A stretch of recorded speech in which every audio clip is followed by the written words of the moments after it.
오늘 아침을 여는 말씀은 미가서 6장 6절에서 8절 말씀입니다.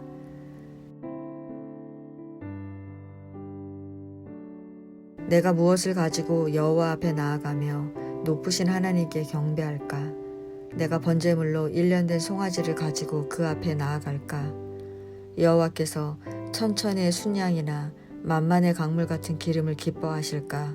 내 허물을 위하여 내 맏아들을 내 영혼의 죄로 말미암아 내 몸의 열매를 드릴까? 사람아, 주께서 선한 것이 무엇임을 내게 보이셨나니 여호와께서 내게 구하시는 것은 오직 정의를 행하며 인자를 사랑하며 겸손하게 내 하나님과 함께 행하는 것이 아니냐. 아멘. 미가서 6장은 미가서의 핵심 메시지로 하나님께서 은혜를 기억하지 못하고 범죄하는 이스라엘에게 하나님께서 원하시는 것이 무엇인지를 전해주고 있습니다. 말씀을 통해 그리스도인인 우리가 어떻게 살아야 하는지 살펴보도록 하겠습니다.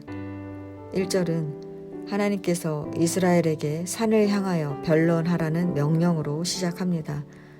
변론이란 법정에서 소송 당사자나 변호인이 피고인을 변호하여 진술하는 것입니다.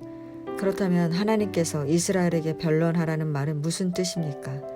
이 말은 자신의 주장을 이야기해 보라는 말이 아니라 변론해도 소용없다는 역설적인 표현입니다. 왜냐하면 세상이 이스라엘과 하나님이 하신 일을 다 보고 알았기 때문입니다. 이스라엘은 끊임없이 범죄했지만 그럼에도 불구하고 하나님은 그들을 애굽에서 구원하셨고 그들을 향한 발락의 저주를 축복으로 바꾸시며 그들을 향한 사랑을 멈추지 않으셨습니다. 그래서 하나님은 어리석은 이스라엘에게 내가 무엇으로 너를 괴롭게 했는지 증언하라며 당신의 사랑을 기억해 보라고 요청하시는 것입니다. 결국 하나님은 이스라엘이 하나님을 바로 알고 돌이키기를 원하시는 것입니다. 그러나 이스라엘은 여전히 죄 가운데 머물러 있습니다. 6절은 내가 무엇을 가지고 여호와 앞에 나아가며 높으신 하나님께 경배할까라고 말합니다. 여기서 경배할까에 해당하는 원어 카파프는 자발적인 경배가 아니라 강한 힘에 의해 굴복당한 자가 보이는 태도를 의미합니다. 즉 이스라엘 백성은 신실하신 하나님과의 인격적인 관계를 누리면서 그분을 사랑하고 신뢰하기 때문에 그분과의 교제를 즐기는 것이 아니라는 것입니다. 그들은 하나님이 내리실 형벌이 두려워서 혹은 종교적 의무감으로 인해 마지못해 드리는 형식적인 제사를 드리려 했던 것입니다. 그들의 제사는 진실된 마음보다는 물질적 재물에 치중하는 어리석은 태도에 사로잡혀 있었습니다. 그래서 그들이 드리려고 하는 제물이 1년 된 송아지에서 천천의 순양이나 만만의 강물 같은 기름처럼 풍요로운 물질의 제사로 확대되고 나아가 자기 생명보다 소중한 존재인 맏아들을 드리는 데까지 이르게 되는 것입니다.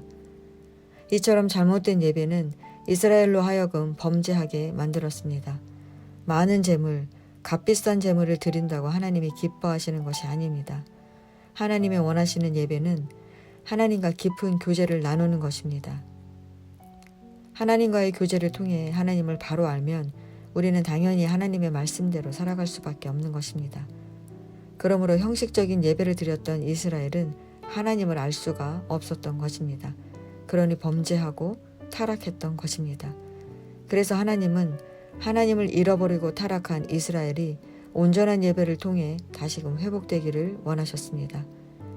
하나님은 회복된 이스라엘이 살아야 하는 삶을 3가지로 말씀하십니다. 첫 번째는 정의를 행하는 것입니다.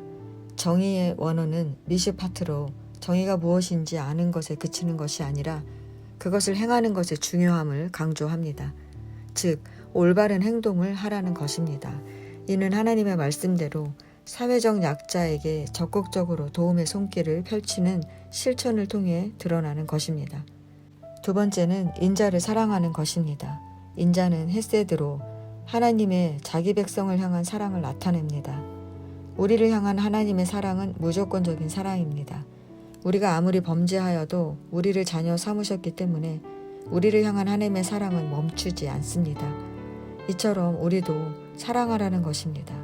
나를 사랑하는 사람이라서 사랑하는 것이 아니라 하나님의 사랑이 내 마음을 움직이게 하는 대로 사람들을 사랑하며 살라는 것입니다. 세 번째는 겸손하게 하나님과 함께 행하는 것입니다. 겸손이란 하나님을 하나님으로 인정하고 자신이 하나님의 피조물됨을 자각하고 인정하는 자만이 보일 수 있는 태도입니다. 내가 주도적으로 행동하는 것이 아니라 하나님의 영향력 안에 머무는 것입니다. 내가 행동하기에 앞서 어떻게 해야 하는지 하나님께 계속 묻는 것입니다. 하나님은 우리가 이렇게 하나님과 함께 걸어가기를 원하시는 것입니다. 결국 하나님이 우리에게 원하시는 것은 말씀대로 행하는 것입니다. 그런데 행함은 우리의 의지와 노력으로 되는 것이 아닙니다. 우리의 힘으로는 도저히 할 수 없는 것입니다.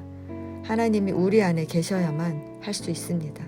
그 방법은 바로 예배입니다. 우리가 온전한 예배를 드릴 때 하나님을 깊이 경험하게 되고 그 하나님이 우리로 하여금 정의를 행하며 인자를 사랑하며 겸손하게 하나님과 함께 행하며 살게 이끄는 것입니다. 말씀으로 하루를 시작하시는 성도 여러분, 오늘도 이렇게 하나님의 말씀대로 행하며 참된 예배자로 사는 저와 여러분 되시기를 바랍니다.